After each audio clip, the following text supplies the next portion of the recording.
함께 기도하심으로 3월 10일 월요일 매일 예배 시작하겠습니다. 기도합니다. 거룩하신 하나님 감사합니다. 오늘도 주의 백성들, 주님의 거룩한 자녀 하나님 앞에 나아가 예배하게 하시니 감사합니다. 오늘도 각자의 처소 가운데 주님께서 모여서 예배하는 모든 주의 백성들 가운데 우리가 주님을 찬양하고 또 경배할 때에 우리 마음에 있는 모든 소원과 우리의 모든 기도 제목이 하나님의 뜻 가운데 이루어지게 될 줄로 믿습니다. 찬양하는 가운데 기쁨을 더해 주시고 말씀을 들을 때 꿀성이보다 달게 받게 허락하시고 이를 통하여서 영육 간의 풍성함을 누리는 귀한 시간 될 수 있도록 하나님 함께 하여 주시옵소서. 아버지 하나님께서 우리 교회를 사랑하시는 줄 믿습니다. 교회 안에 여러 부서가 있습니다. 아버지 어린아이부터 장년에 이르기까지 또한 다음 세대 모두가 하나님께 예배하는 우리의 모든 모습이 하나님을 영화롭게 하며 이 예배를 통하여 날마다 주님께 돌아가는 아버지 주님의 구원받은 백성이 더욱 풍성히 채워지고 또 아버지 우리의 예배가 정말 하나님이 기뻐하시는 영과 진리의 예배가 되어서 하나님의 임재하심이 충만한 거룩한 예배가 되게 허락하여 주시옵소서.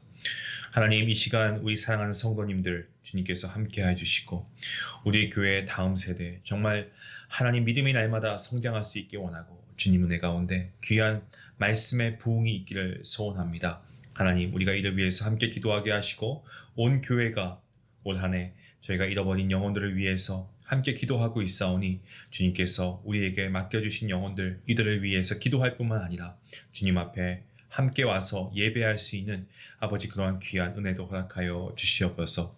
하나님 주님께서 오늘도 우리에게 주신 말씀을 사모합니다.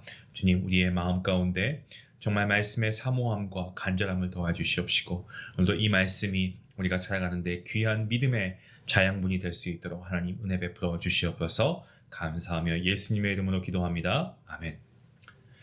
찬송가 250장 함께 하시겠습니다.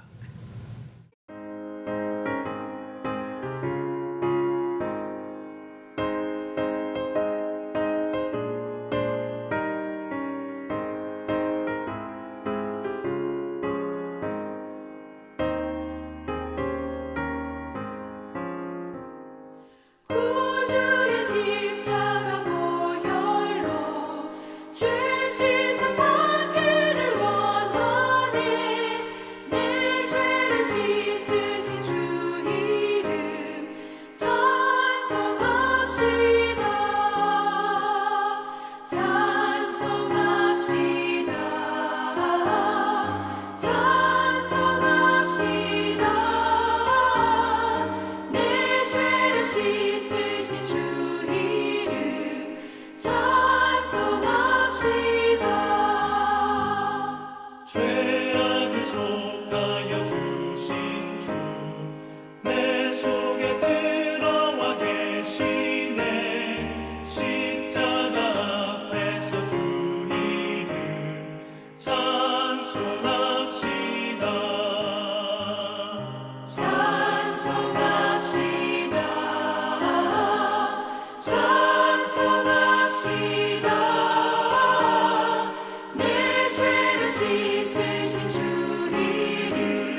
하나님께서 오늘 우리에게 주시는 말씀은 요한복음 19장 31절부터 42절까지의 말씀 되겠습니다.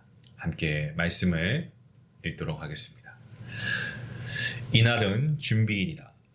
유대인들은 그 안식일이 큰 날이므로 그 안식일에 시체들을 십자가에 두지 아니하려 하여 빌라도에게 그들의 다리를 꺾어 시체를 치워 달라 하니, 군인들이 가서 예수와 함께 못 박힌 첫째 사람과 또 그 다른 사람의 다리를 꺾고 예수께 이르러서는 이미 죽으신 것을 보고 다리를 꺾지 아니하고, 그중 한 군인이 창으로 옆구리를 찌르니 곧 피와 물이 나오더라.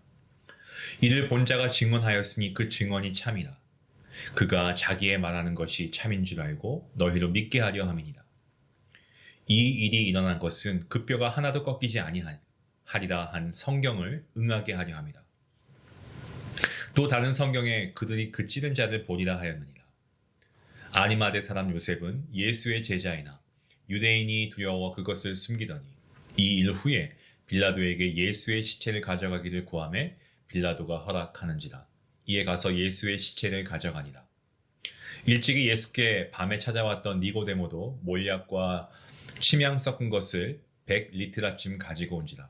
이에 예수의 시체를 가져다가 유대인의 장례법대로 그 향품과 함께 세마포로 쌌더라. 예수께서 십자가에 못 박히신 곳에 동산이 있고 동산 안에 아직 사람을 장사한 일이 없는 새 무덤이 있는지라. 이날은 유대인의 준비일이요 또 무덤이 가까운 거로 예수를 거기 두니라. 아멘. 오늘 본문에는 우리 주님의 죽으심과 관련해서 두 개의 장면이 전개되고 있습니다. 먼저는 십자가에서 주님의 시신을 내리고 있는 장면이고, 또 한 장면은 주님의 시신을 무덤에 안치하는 장면이 그것입니다. 근데 이 두 장면 속에는 주님의 시신을 대하는 모습이 정말 너무나 대조적으로 나타나고 있는데요. 먼저 주님의 시신을 치워달라고 요구한 유대인들의 모습이 보입니다. 유대인들 어떻습니까? 안식일의 주인이신 하나님의 아들을 죽였습니다. 그리고서 정말 아이러니컬하게도 자신들의 안식일을 거룩히 지키기 위해 빌라도에게 주님의 시체를 치워달라고 요구했습니다. 그들에게 주님의 시신은 거룩한 안식일을 더럽히는 요소에 지나지 않았던 거죠. 본문 31절 말씀을 보시면 사행이 집행되었던 그날 안식일 전날이었고, 해가 지면 곧 안식일이 시작되기 때문에 유대인들은 사형수들의 다리를 꺾어서라도 시체를 치워달라고 합니다. 더군다나 그 안식일은 유대인의 최고의 명절인 유월절 기간에 포함되어 있었기 때문에 특별히 큰 날이었습니다. 우리가 아는 것처럼 그들에게 있어서 유월절은 구원의 의미를 깊이 묵상하는 날이 아니라 단지 마음껏 즐기고 기뻐하는 축제에 지나지 않았습니다. 사형수의 시체 따위로 자신들의 축제를 방해받고 싶지 않았던 거죠.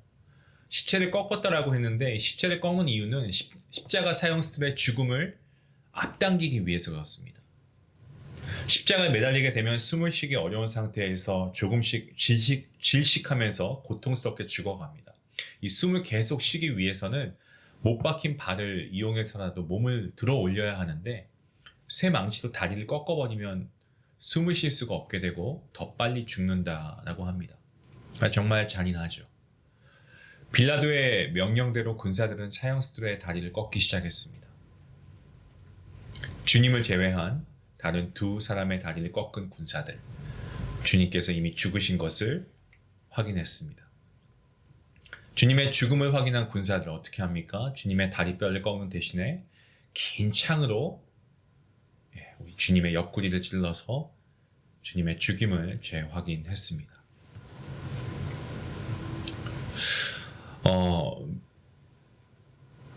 한 의학 정보에 따르면 주님께서는 이미 태형으로 많은 피를 흘린 후에 저혈량성 쇼크 상태에 계셨다라고 합니다. 저혈량성 쇼크에 이르게 되면 심장이 더 이상 피를 뿜어내지 않는다라고 합니다. 그래서 혈압이 떨어지고 혈압이 떨어지다 보면 의식도 가물거리게 된다라고 합니다. 또한 흘린 피를 보충하기 위해서 심한 갈증을 느끼게 된다라고 합니다.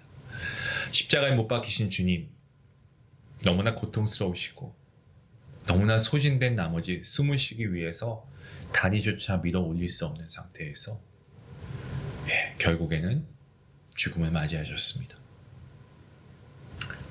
심장 박동이 멎고 죽음을 맞이하신 겁니다.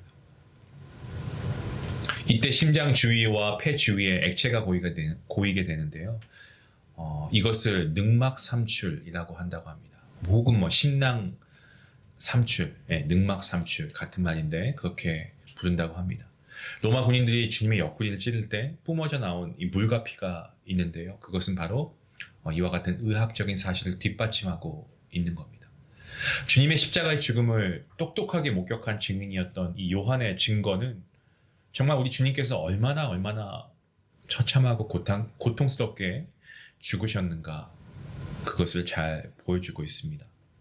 하지만 유대인들에게 주님의 죽음은 그저 자신들 즐기는 축제를 더럽히는 걸림돌에 지나지 않았죠. 이러한 유대인들의 모습, 주님의 장례를 준비하는 두 사람의 모습과는 너무나도 대조적입니다. 본문 38절에 나오는 아리마대 요셉. 누가의 기록을 보시면 아리마대 사람 요셉은 본문 39절에 나오는 니고데모와 마찬가지로 이 산헤드린 공회의 의원이었습니다. 그는 산헤드린 공회가 주님의 사형 집행을 결의할 때 반대했던 사람이었습니다. 요한은 요셉이 유대인들을 두려워해서 비록 한때 주님의 제자임을 숨겼지만 주님의 죽음을 목격한 이후에 용감하게 주님의 장례를 준비했다는 것을 증언하고 있습니다. 주님의 장례 준비에 동참했던 또 한 사람이 있습니다. 누굽니까? 오늘 본문에 등장하는 니고데모였습니다. 요한복음 3장에서 등장했죠. 그는 밤에 주님을 찾아왔습니다. 이게 밤이라고 하는 시간적 배경은 니고데모의 영적 상태를 상징하고 있습니다. 그런데 요한은 오늘 본문 39절 말씀에서도 이 사실을 언급하고 있습니다. 뭐라고 되어 있습니까? 일찍이 예수께 밤에 찾아왔던 니고데모도.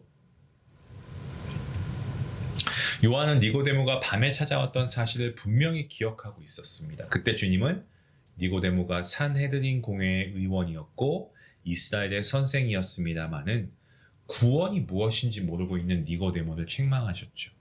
요한은 그 내용을 떠올리면서 일찍이 예수께 밤에 찾아왔던 니고데모, 그래서 이렇게 표현하고 있는 겁니다. 하지만 요한은 3장의 니고데모와 오늘 이 본문에 나오는 19장에 등장하는 니고데모를 동일하게 평가하고 있지 않습니다. 요한은 3장에서 니고데모가 밤에 주님을 찾아왔고 동시에 그 밤을 상징적으로 사용했습니다마는 오늘 이 본문 19장에서 요한은요 과거 시제를 이용해서 그 사건을 과거의 일로 돌렸습니다. 구원의 의미조차 제대로 알지 못했던 과거의 니고데모가 이제는 더 이상 아니다라는 것을 밝히고 있는 대목이죠. 요셉과 니고데모, 이 두 인물은 산헤드린 공회의 의원이었습니다마는 주님의 죽음 이후에 그 어떠한 두려움도 없이 주님의 장례를 담대하게 준비합니다. 로마 군인들에게 잡히시던 주님을 뒤로 한 채 뿔풀이 흩어졌던 제자들의 모습과 또 다른 모습을 보여주고 있죠. 유대인들은 주님의 시신을 축제가 더럽혀진다고 해서 부정한 요소로 생각하면서 빨리 그 시신을 치워라 빌라도에게 요구했습니다. 하지만 이 두 사람은 어떻습니까? 빌라도를 찾아가서 주님의 시신을 주십시오. 거두어드리고 직접 준비해온 장례용품으로 그들이 손수 주님의 시신을 염하고 또한 그 시신을 누구도 써본 적이 없는 새 무덤에 안장하기까지 했습니다. 그 두 사람은 주님의 장례를 준비하면서 자신들 역시 주님의 죽음에 깊이 동참했습니다. 그들 역시 이제 몇 시간 후면 6월절의 안식일이 시작된다는 것 몰랐을까요? 당연히 알고 있었죠. 더군다나 그들에게는 자신들의 사회적 지위가 있었기 때문에 많은 사람들의 시선이 있었을 겁니다. 그럼에도 불구하고 그들이 직접 주님의 장례를 준비한 것은 그들에게 있어서 주님은 안식일의 진정한 주인이었기 때문에 그렇습니다. 또한 그 두 사람에게 있어서 거룩함이라고 하는 것은 6월절과 안식일을 거룩하게 지키는 행위로 얻을 수 있는 것이 아니고 진정 살아계신 하나님의 아들이신 예수 그리스도, 주 예수 그리스도 그분과의 깊은 교제에서 비롯되는 것이었기 때문에 그렇습니다. 사랑하는 성도 여러분, 주님을 따른다는 것은 우리가 지니고 있는 사회적 지위나 체면 이것을 넘어서는 것입니다. 우리를 둘러싸고 있는 외적인 요소들, 지위가 될 수도 있고요, 명예가 될 수도 있고 학벌이 될 수가 있는데 이런 것들 결코 우리를 존귀하게 하지 않습니다. 이러한 것들이 우리의 삶을 조금 윤택하게 해줄 수 있을지 몰라도 우리를 거룩하게 하지는 못합니다. 우리의 거룩함은 이러한 것들로 이루어지는 것이 아니죠. 또한 우리의 거룩함은 종교적인 의식을 잘 지킴으로 주어지는 것이 아닙니다. 살아계신 주님과의 바른 교제에서 비롯되는 것입니다. 성도 여러분, 우리의 삶이 우리를 위해 십자가에 죽으신 주님과 합하여져서 정말 우리 자신의 본성과 자아를 죽이고 주님이 사시는 그러한 존귀한 삶이 될 수 있기를 주님의 이름으로 간절히 축원합니다. 기도하시겠습니다. 하나님, 오늘 귀한 은혜의 말씀 감사합니다. 주님께서 십자가에 죽으심으로 우리의 모든 죄를 사하여 주셔서 감사합니다. 하지만 그럼에도 우리가 날마다 죄의 무게에 짓눌려 살아가는 우리의 모습을 보니 아버지, 정말 하나님 보시기에는 얼마나 안타까우실까요? 주님, 우리를 긍휼히 여겨주시옵소서. 우리의 오늘 하루가 육체의 욕망과 연합하여 죄에 빠져 사는 그러한 하루가 되지 말게 하시고 정말 십자가의 주님과 합하여져서 하나님을 향하여 사는, 하나님의 영광을 위해 사는 하루가 되게 허락하여 주시옵소서. 그리하여서 우리의 삶 가운데 오직 그리스도만이 살게 하시고 정말 그러한 우리의 삶이 참된 생명의 삶으로, 존귀한 삶으로 하나님께 영광 올려드리게 허락하여 주시옵소서. 이 모든 말씀 예수님의 이름으로 기도합니다. 아멘. 오늘 말씀을 생각하시면서 정말 우리의 삶이 우리를 위해 십자가에 죽으신 주님과 합하고 있는가, 그러한 삶을 살아가고 있는가. 여러분, 우리가 성도로서 존귀한 삶을 살아야 될 텐데 십자가에서 우리의 죄를 위해 죽으신 그 주님과 합한 삶이 될 수 있기 원합니다. 그러한 삶이 될 수 있도록 우리 함께 기도하며 나아가기 원합니다. 기도하겠습니다.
주님